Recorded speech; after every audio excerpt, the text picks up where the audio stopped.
ប្រាំឃ្លាំងខ្លះដែលយើងអាចប្រើដើម្បីមានន័យស្តៀងនឹងការនិយាយថាខ្ញុំជាមនុស្សដែលចិត្ត I'm an aloof person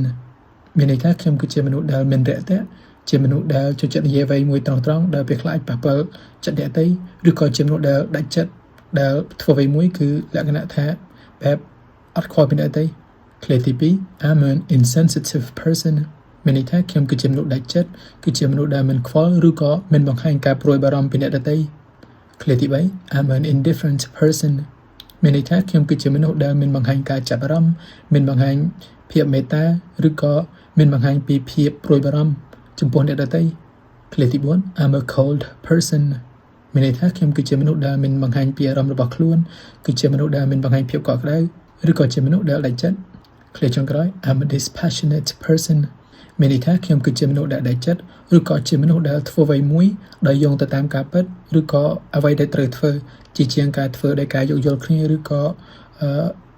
ខ្ញុំមិនមែនជាមនុស្សដែលសម្រេចចិត្តអ្វីមួយដោយយោងទៅតាមអារម្មណ៍នោះទេ